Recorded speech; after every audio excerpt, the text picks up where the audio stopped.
Hello everyone.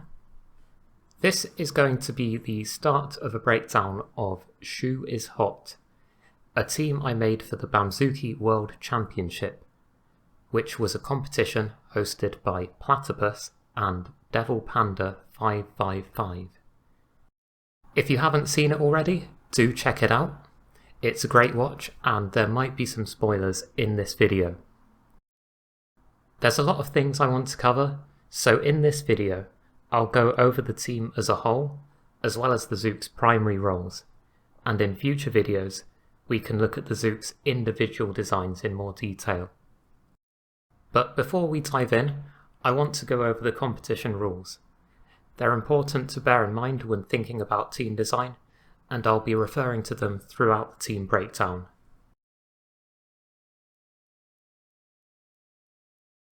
Like the TV show, the competition required a team of 4 zooks.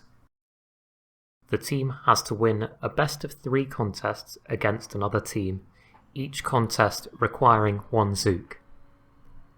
The contests were chosen at random from the default contests available in the simulator, including Zook in a China Shop and Zook Tag, as well as 2 remakes of TV contests, Ready Steady Zook and Zook Cubes, made by yours truly. When 1 zook is used for a contest, it can't be used for any others. This means that you have to have a second and third choice for each contest in case a zook has already been used. This means that the competition plays out in the same way as the original TV show, minus the final relay. Additionally, there were component limits for the zooks. Each zook had a component limit of 35, with the exception of 1 Juggernaut zook of your choice that had a limit of 100. The way the tournament played out was the teams were initially put into groups of 4, where they each faced each other once and scored 1 point per contest won. The top 2 teams in terms of points from each group then faced each other in knockouts, which eventually decided the winner. I want to go over what I see as the biggest challenge in this competition, as it's a big factor in the motivation for some of my designs. By doing this, I hope the intent of my approach is a bit more clear. In my opinion, the biggest challenge of this competition is not a particular contest, but building a team that has secondary and tertiary roles covered for all contests, and how much that should be prioritized. There are decisions to be made about what secondary and tertiary roles should be allocated to each zook, as well as how much effort should be put into them. A zook's secondary role isn't guaranteed to be used, the tertiary role even less likely. So is it worth putting effort into the zook's ability at other roles which might dampen the performance of its primary role when it might not ever be used? On the other hand, if you only focus on the primary roles, although they are guaranteed to be used, you will likely eventually encounter a match where you use your secondary and tertiary roles, which could cost you the game, and in a tournament with knockout rounds, it only takes 1. This dilemma left me hung up on what to do for my team. I'd never had to do this kind of planning for a tournament before. I did, however, have experience in the past with building teams, and this is what eventually led me to an approach for this competition. Many years ago, I used to take part in a BAMZOOKi forum hosted by Team Canary Wolf. A lot of the strongest zook makers at the time posted there, and some of them still take part in the BAMZOOKi community to this day. So, why am I talking about this? Well, we had our own set of rules for pitting teams against each other. They went something like this. The total components of the team must not surpass 150. This is the same as the TV rules. Each team zook must be given 2 of the default contests. Later, when Zook in a China Shop and Zook Tag were discovered, we would allocate them to 2 separate zooks. The point being was that the zooks had to share an even load of the contests. When facing another team, each contest will be run using the chosen zooks in a best of 3. Whichever team wins the most contests beats the other team. In some ways, this is similar to the World Championship rules. It requires a team of 4 zooks with roles that cover every contest. But there are no second or third choices to worry about. This means that the best teams in this format had zooks highly specialised for their 2 or 3 contests. Teams would typically have the same contests grouped together for their zook roles, since you want to group the most similar contests together to make the zook as specialised as possible. We actually have an example of a team that was made during this era. Zog Performance, made by Zog. So we'll use it as an example. Zog Performance was comprised of Grumpy, Wiz, Ruby, and the huge Sarah Striker. Grumpy would take on Zook Marbles and Zook Smash. Wiz took on Dodgy Zook and Merry-Go Zook. Ruby took on Zook Hurdles and Zook Ball. And Sarah Striker took on Weakest Zook and Zook Sumo. Grumpy has contests that require strength, but are also a race, so need speed too. Wiz has contests that require turning and agility. Ruby is the hurdler and, unsurprisingly, takes on hurdles, but what might seem odd is the pairing with Zook Ball. This is partly because there is only one hurdles contest, and Zook Ball is a bit of an outlier, but hurdlers actually often perform well at this contest. Sarah Striker has contests that require head-to-head strength, but speed isn't necessary. It's worth highlighting that there are 2 roles for the team for strength. It might be tempting to have a single strength zook in your team, but looking at the distribution of contests, it makes sense to have the 2 distinct roles. As for the extra contests, Wiz as the agile turner would take on Zook Tag, and Zook in the China Shop is a bit of an outlier as a variety of builds are viable, but in Zog's case, Sarah Striker is the best option. I hope this gives a good idea of what a first choice oriented team looks like. The reason I wanted to go over this is because although I considered more than just first choices in my team, the zooks largely followed the same roles, and it may not have been clear what the motivation for this was. With all that out of the way, it's time to talk about my approach to designing a team for this competition.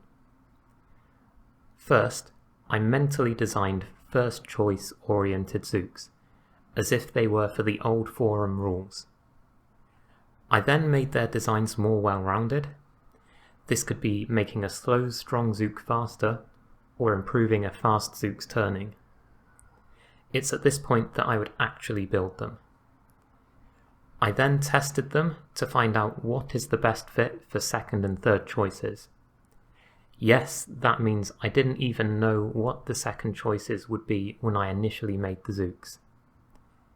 I would then continue to refine the zooks to make sure there were options for third choices.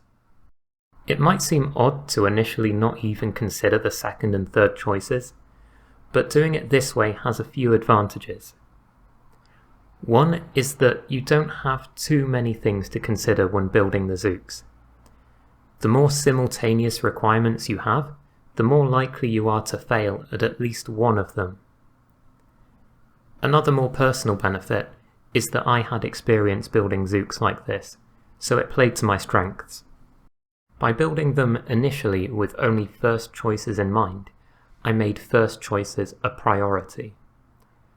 With so many requirements, your team is never going to be perfect, so put your time and resources into what's most important, then work on the smaller things. With this approach in mind, I valued first choices the most, second choices less so, and third choices were somewhat of an afterthought I did set a minimum requirement for second and third choices though. They had to at least be able to complete the contest. This means that if a third choice had to be used, then at least it wasn't a guaranteed loss. Starting out with only first choices also helped to make my zooks visually diverse, which complemented the team's fiery, passionate theme. Now with the approach and intent out of the way, we can finally look at the team and their primary roles. Shokyaku is the fast, strong zook, and took on Zook Marbles, Zook Smash, Zook in a China Shop, and Zook Cubes. Wings of Fire is the agile zook, and took on Dodgy Zook, Merry-Go Zook, Zook Tag, and Ready Steady Zook. Overheat is the hurdler, and took on Zook Hurdles and Zook Ball. Tskal Zook is the strong zook, and took on Weakest Zook and Zook Sumo. You might notice that the contest distribution is quite uneven. That's because if you build a zook for some contests, they will naturally be good at others, but sometimes the reverse is true. For example, if you build a zook that's good at Smash, then for the reasons it's good at Smash, it will also be good at marbles and cubes. If you build a zook good at hurdles, then you have a zook good at hurdles.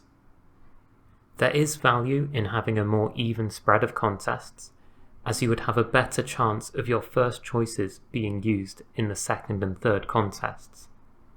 I valued keeping my zooks more specialised over stretching their roles for a more even contest load, but that is a valid approach.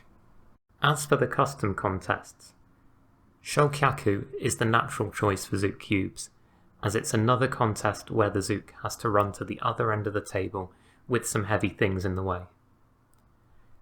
Wings of Fire took on Ready Steady Zook, and it may seem like a natural fit, but Ready Steady Zook actually stretches the role quite a bit. It requires far tighter cornering than the other agile contests, which let you get away with a bit more drifting. This was perhaps the biggest weakness of my role distribution, as I had to dampen its performance more than I would have liked to make it work for all contests. The competition allowed you to pick one zook to have a component limit of 100, and I chose Tskal Zook. I think the clear choice for this on any team is the strong zook that takes on Sumo and Weakest Zook. The reason being is that you can always increase a zook's strength by adding more weight and legs, and while the extra components may help with other roles, you would get diminishing returns. One thing I perhaps missed out on is using the components to make Tskal Zook faster, maintaining its strength and making it much more viable for contests such as Smash and Marbles. This kind of zook is sometimes called the straight liner, a role that uses sheer power to cover a large portion of contests, provided the zook doesn't have to turn. Tskal Zook is very heavy, but with such a high component limit, this was feasible given enough legs. There were actually a couple of zooks that loosely fit this role in the competition. Sarah Striker from Zog Performance, which we've already seen, and Cooker Bunk Swords from AA Batteries team, the Anagrams. So shout out to them. So there you have it. In short, I made a team of highly specialised roles and rounded them off until they were acceptable. My approach is by no means the best or optimal way to build a team, it's just what works for me to manage the complex requirements. I want to highlight another team that entered this competition, Team Andrew Eat By Balls, made by Devil Panda 555. In some ways it's the opposite approach of my team, where I had specialists, Devil Panda had well-rounded generalists. But despite the very different approach, his team did exceptionally well and faced mine in the final. If you do want to take my approach, pay attention to the contests available, as a different set of contests can change what makes the most specialised roles, and I can promise there will be more contests available in the future. Thank you for watching. This was a long video not to feature the Zook kit at all, so I do apologise for that. The next videos will be a lot more hands-on with how the Zooks were made to achieve their goals.